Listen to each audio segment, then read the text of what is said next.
নমস্কার বন্ধুরা, আমাদের শ্যাডো হান্টিং চ্যানেলের পক্ষ থেকে তোমাদের জানাই আরও একবার স্বাগত। আজকে আরও একটি নতুন গল্প তোমাদের পড়ে শোনাবো। আমার গল্প পড়া তোমাদের ভালো লাগলে চ্যানেলটি সাবস্ক্রাইব করে আমার পাশে থেকো। তো শুরু করা যাক আজকের গল্প। পেতনির সঙ্গে এক রাত, লেখক সৈয়দ রেজাউল করিম। কথায় কথায় পরিস্থিতি এমন জায়গায় পৌঁছলো, সেখান থেকে পিছপা হবার উপায় ছিল না। দুপুরবেলায় বার হতে হলো ওদের সঙ্গে বাড়ি দেখতে। নবীন ঠাট্টা করে বলল, ভূত তো আর দিনে বের হয় না, বের হয় রাতে। একটা রাত কাটাও না দেখি ওই বাড়িতে, বুঝবে ঠেলা। তবে ভাই, প্রাণে মারা গেলে আমাদের ফাঁসিও না। বললাম, সে ভয় নেই তোমাদের, তবে রাতে থাকার মতো একটি ব্যবস্থা করে দিও। একটা বিছানা, এক কলসি জল আর একটা হেরিকেন হলেই চলবে। সুরেশ বলল, ওসব ব্যবস্থা হয়ে যাবে। তারপর কালনা স্বাস্থ্যকেন্দ্র থেকে প্রায় 3 মাইল হাঁটিয়ে আমাকে নিয়ে হাজির হলো একটা জঙ্গল ঘেরা পুরো বাড়ির সামনে। আশেপাশে কোনো জনবসতি নেই। সামনে দিয়ে বয়ে চলেছে অজয় নদ। সেই নদীর বুকে হারিয়ে যাবার অপেক্ষায় ক্ষণ গুনছে তখন পশ্চিমের সূর্যটা। তার লাল আভায় আভাসিত জরাজীর্ণ বাড়িটা, ইটের পাঁজর বার হওয়া সেই বাড়িটা দেখলেই মনে হয় এখনই গায়ের উপর ঝাঁপিয়ে পড়ে। দুজন যুবককে এইভাবে একটা পুরো বাড়ির সামনে দাঁড়িয়ে থাকতে দেখে ছুটতে ছুটতে একটা লোক এলেন আমাদের কাছে। তারপর হাঁপাতে হাঁপাতে বললেন, আমি পরাশর মিত্র, ওই ধাত্রী গ্রামে আমার বাড়ি। তা মশাই, আপনারা কোথা থেকে আসছেন? এদিকে তো কোনো দিন দেখিনি। উত্তরে কোনো তোয়াক্কা না করে জিজ্ঞাসা করলেন, বাড়িটা কিনবেন নাকি? থতমত খেয়ে পটলা বলল, এটা আপনার বাড়ি বুঝি? আইনে তো তাই বলে। গভীর একটা দীর্ঘশ্বাস ছেড়ে পরাশরবাবু বললেন, আর বলবেন মশাই সেসব দুঃখের কথা? ডাকাতেরা খুন করে গেল আমার ভাইকে, সোনা দানা জিনিসপত্রের সঙ্গে ভাইপোটাকেও নিয়ে গেল। কত খোঁজাখুঁজি করলাম, পুলিশে জানালাম, কিন্তু সব বৃথা। রঘুকে পাওয়া গেল না। দুঃখে শোকে ভাইয়ের বউটাও গলায় দড়ি দিল। এখন আমি ছাড়া বংশে আর কেউ বেঁচে নেই, তাই বাড়িটা এখন আমার। নবীন বিজ্ঞের মতো মাথা নেড়ে বলল, বুঝলাম। নবীনের গাম্ভীর্যপূর্ণ কথায় টনক নড়ে পরাশরবাবুর। সে মশাই 5-7 বছর আগেকার কথা। পাড়ার লোকেদের কথায় কান দেবেন না, একদম বাজে কথা। ওরা ফাঁকি দিয়ে বাড়িটা নিতে চায়, ভূত না হাতি। আপনারাই বলুন না, আপনারা তো সব লেখাপড়া জানা লোক, ভূত বলে কি কোনো জিনিস আছে? উত্তরে প্রতীক্ষা না করে আপন মনে বলে চললেন, পাড়ার মস্তানরা রটিয়েছে রাত্রে নাকি বৌমাকে ঘুরতে দেখা যায়। মশাই, সে বাজে কথা। আসল কথা, বাড়িটা ওদের ক্লাব বানাতে দিইনি বলে এইসব মিথ্যা অপপ্রচার। বাড়িটা নিতে চান তো খুব সস্তায় ছাড়তে পারি। সব সমেত 1025 টাকা দেবেন, কিন্তু ঠিন্তু করবেন না। খুব সস্তায় ছাড়ছি বাড়িটা। বদনাম না রটালে 1 লাখের নিচে কথা বলতাম না। তাকে দেখিয়ে সুরেশ বলল, ইনি বাড়িটা নিতে চান, তবে বাড়িটা ভালো হবে কি না তা দেখার জন্য এখানে একটা রাত কাটাতে চান। ভালো হলে দরাদরি না করে আপনার কথা মতোই 25,000 টাকাই দেবেন। কি বলো হে? সকলে সুরেশের কথায় সায় দিল। পরাশরবাবু রাজি হলেন। এমনিতেই বাড়িটা খালি পড়ে আছে, একটা লোক থাকবে 1 রাতের জন্য, তাতে দোষ কি? সে রাত্রে আমাদের সবাইকে খাওয়া দাওয়ার ব্যবস্থা করলেন পরাশরবাবু। তারপর রাত 10টা নাগাদ আমাকে সেই পুরো বাড়ির সামনে ওরা ছেড়ে দিল। যাবার সময় নবীন বলল, দোতলায় তোর থাকার ব্যবস্থা করা হয়েছে, সিঁড়ি দিয়ে বেয়ে উঠে দক্ষিণের ঘর। মোবাইল ফোনও রাখা আছে, দরকার পড়লে ডেকে নিস। পাথরের মূর্তির মতো নির্বাক নিশ্চল আমি। এ দিয়ে গটগট করে ওরা চলে গেল। আমিও কেটে পড়তে পারতাম, একটু হেঁটে গিয়ে অন্য কোনো বাড়িতে গিয়ে আশ্রয় নিতে পারতাম, কিন্তু গেলাম না। কেমন একটা জেদ চেপে বসলো। সত্যি ভূত বলে কি কিছু আছে? নিজের কাছে নিজেরই প্রশ্ন। মন প্রবোধ দিল, খুঁজেই দেখ না। পঞ্চমীর চাঁদ তখন ডুবে গেছে। তারার অস্পষ্ট আলোয় অদ্ভুত মহাময়ী রূপ ধারণ করেছে পুরো বাড়িটা, যেন রূপকথার রাজপ্রাসাদ। সেই রাজপ্রাসাদে রাজা হলাম আমি। সগর্বে গেট পেরিয়ে বারান্দায় উঠলাম, তারপর সিঁড়ি বেয়ে ওপরে। দরজা ভেজানো ছিল, একটু ঠেলা দিতেই সশব্দে হুড়মুড় করে ভেঙে পড়ল। ঠিক সেই সময় বিকট আওয়াজে একটা পাখি মাথার উপর দিয়ে উড়ে গেল। কিছু বোঝার সময় না দিয়ে হঠাৎ একটা কালো বিড়াল লাফ মেরে আমার পাশ দিয়ে বেরিয়ে গেল। একটা পচা গন্ধ নাকে এলো। বাড়িতে ঢুকতে না ঢুকতে আচমকা এই শব্দে গন্ধে মনটা কেমন বিষিয়ে উঠল। ভাবলাম দরকার নেই বাবা চ্যালেঞ্জ নিয়ে, শুরুতেই যখন এত অঘটন, না জানি কপালে আর কি আছে, তার চেয়ে মানে ফিরে যাওয়াই ভালো। কিন্তু তার হলো না।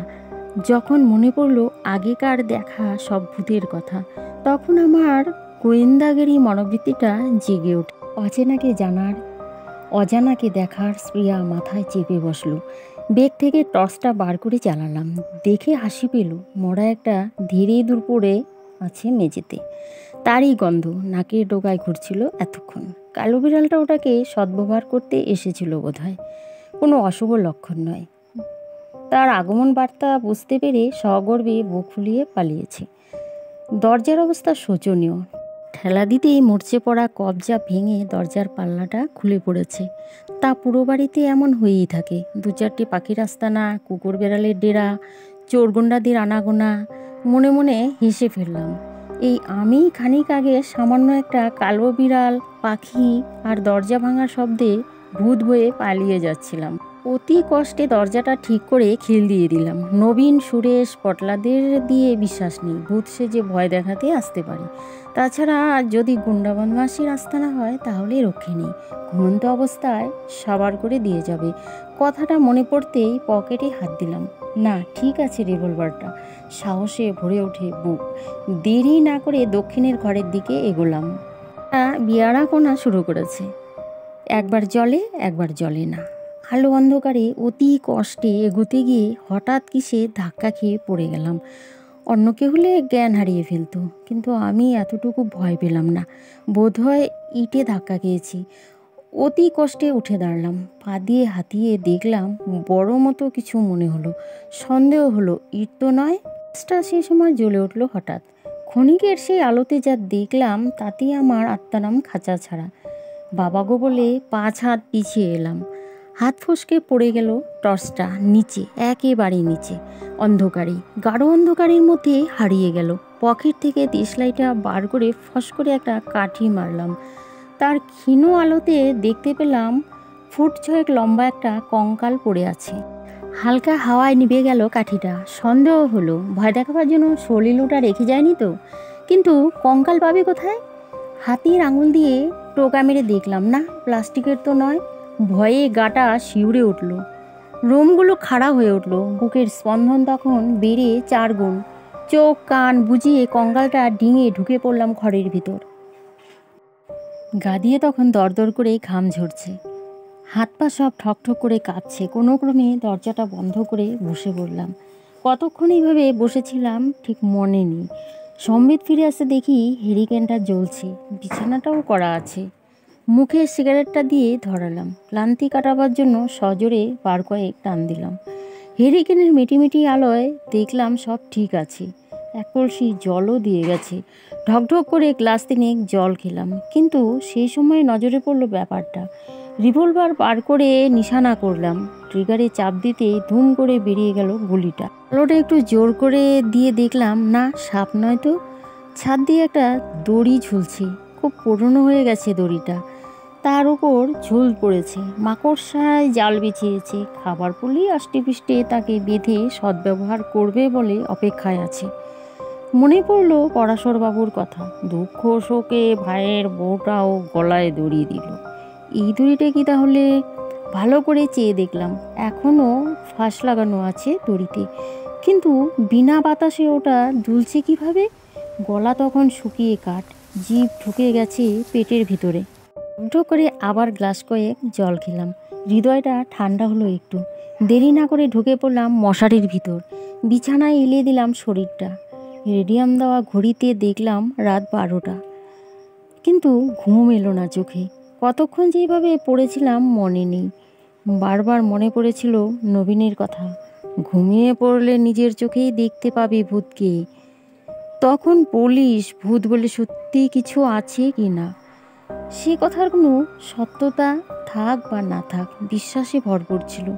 যে বিশ্বাসের উপর ভর করে দিন দুনিয়া চলে, মানুষে পায় বাঁচার প্রেরণা। সে ভূত হোক, ভগবান হোক বা কারো মিথ্যা আশ্বাস হোক, তার চাপ করতে অটোমেটিকভাবে হাতটা ছুটে গেল তদন্ত করতে।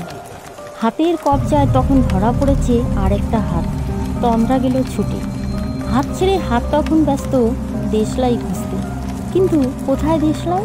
সারা ঘরটা অন্ধকারে ডুবে আছে, হেরিকেনটাও নিভে গেছে। ভয় পেয়ে বিছানা ছেড়ে উঠতে উঠতেই শুনতে পেলাম এক নারী কণ্ঠ। ভয় পেলেন নাকি? না না, ভয়ের কি আছে। যদিও কথায় কথায় জবাব দিলাম, কিন্তু ভিতরে ভিতরে ভেঙে পড়েছিলাম। বন্ধ ঘরে কি করে ঢুকলেন মহিলা? হেরিকেনটা বা নিভে গেল কি করে? মশারি, মোবাইল, রিভলভার, দেশলাই সব গেল কোথায়? সবে মুখ ফিরিয়ে দেখলাম তারকারাজির ক্ষীণ আলো জানলা দিয়ে ছড়িয়ে পড়েছিল ঘরময়। সেই আভাতে দেখলাম আমার পাশে বসে আছেন এক 30 বছর বয়স্কা মহিলা। পরনে সাদা রঙের সাদামাটা তাঁতের শাড়ি। মুখের দিকে তাকিয়ে চমকে উঠলাম। মুখ ফসকে বলে ফেললাম, অপরূপা না?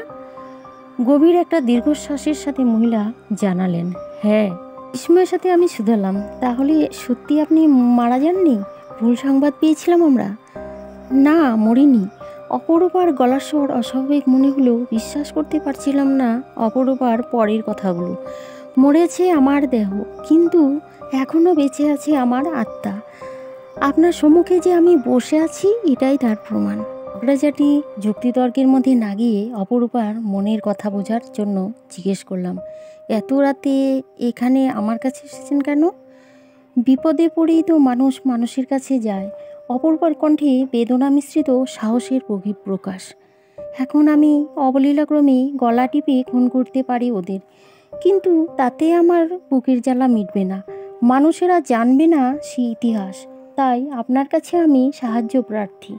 বছর 6 আগে এক বর্ষামুখর সন্ধ্যায় প্রথম দেখেছিলাম অপরূপা দেবীকে বর্ধমানে আমার চেম্বারে। পরনে ছিল এমনই সাদা শাড়ি আর সাদা ব্লাউজ। হাতে ছিল না চুড়ি জাতীয় কোনো জিনিস। সময় ছিল না অপরূপা দেবীর কথা শোনার, ট্রেন ধরার তাড়া ছিল। তবুও সেই ফাঁকে যেটুকু শুনেছিলাম তা হলো ওর স্বামীকে খুন করা হয়েছে, ছেলেকে পাওয়া যাচ্ছে না। আশ্বাস দিয়ে বলেছিলাম 5 দিনের পরে যোগাযোগ করতে। তারপর আর দেখা নেই। কৌতূহলবশত তাই জিজ্ঞেস করলাম, আপনার স্বামী খুনের মামলা কি হলো? ছেলের খবর পেয়েছেন তো? অপরূপা হি হি করে হাসলেন, পেতনির মতো বিশ্রী হাসি। একসময় হাসি থামিয়ে বললেন, ওরা যে খুনের কিনারা কোনোদিন করবে না, দুবাই থেকে আমার ছেলেকে উদ্ধার করবে না। তাই তো আপনার কাছে আমি সাহায্য প্রার্থী। আমি সবিস্ময়ে শুধালাম, ছেলে আপনার দুবাইয়ে আছে কোথা জানলেন কি করে? শুধু ছেলের কথা নয়, কে আমার স্বামীকে খুন করেছে, কার কারণে আমার স্বামী খুন হয়েছে, কে কে সেই দলে ছিল, বাড়ি থেকে যেসব জিনিসপত্র নিয়ে গিয়েছিল সেগুলো কোথায় রেখেছে, সব আমি জানি। তাহলে থানায় জানাননি কেন? ধমক দিয়ে অপরূপা দেবীকে শুধালাম। অপরূপা দেবী তাতে এতটুকু বিচলিত না হয়ে বললেন, থানাকে বলে কোনো কাজ হবে না বলেই তো আপনার কাছে এসেছি। তারপর একরকম হাত ধরে টানতে টানতে আমাকে নিয়ে চললেন। পথে যেতে যেতে অনেক অপ্রাসঙ্গিক কথা বললেন। ভেবেছিলাম এখানে এসে স্বামীকে কাছে পাবো, কিন্তু এখানেও জাত, গোত্র, শ্রেণী বৈষম্য আমাদের মিলতে দিল না। অপঘাত মৃত্যু আর আত্মহত্যা নাকি এক নয়, অথচ না বুঝে ওর ডাকে সাড়া দিতে গিয়ে আমার যত বিপর্যয়। কথায় কথায় প্রায় 1 কিলোমিটারে হেঁটে পৌঁছলাম একটা বাড়িতে। চমকে উঠলাম বাড়িটা দেখে। সবিস্ময়ে অপরূপা দেবীকে শুধালাম, এ আপনি আমাকে কোথায় নিয়ে এলেন? অপরূপা বললেন, হ্যাঁ, পড়াশোনায় লোক লাগিয়ে ওর ভাই কিশোরকে খুন করিয়েছে। ছেলে রঘুকে দুবাইয়ে বেচে দিয়েছে। কমল, হারাধন, শাহজাদা, বিনোদ, যিশুরা এই ডাকাতিতে যুক্ত। এখন আবার বাড়িটাও বেচতে চাইছে। করে বললাম, এ আপনি কি বলছেন? এ কথার প্রমাণ কি? অপরূপা এবার চাপা হাসি হাসলেন, খিখি করে বললেন, প্রমাণ চাইছেন না? চলুন ওর ঘরে। তারপর খাটের কোণে একটা জায়গা দেখিয়ে বললেন, ডাকাতি করা মাল সব এখানে পোতা আছে। আরও যদি প্রমাণ চান তাহলে এদিকে আসুন। বলে হাত ধরে টেনে নিয়ে যেতে গিয়েই যত বিপত্তি। অন্ধকারে ধাক্কা লেগে পড়ে গেল বাসনপত্র। ঝনঝন শব্দে ঘুম হয়ে গেল সবার।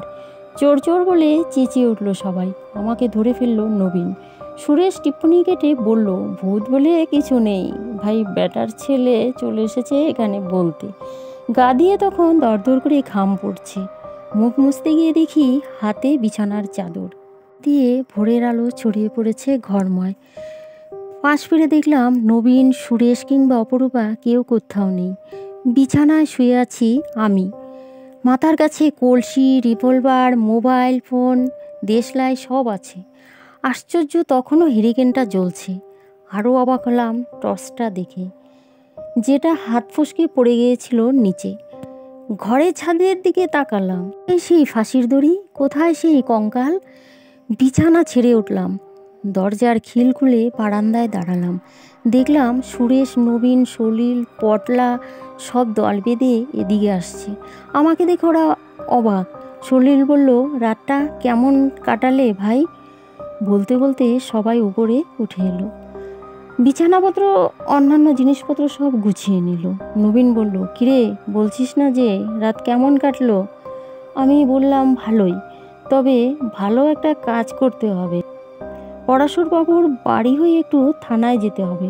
ওরা বলল, এ আর কি কাজ, চল এখনই বেরিয়ে পড়া যাক।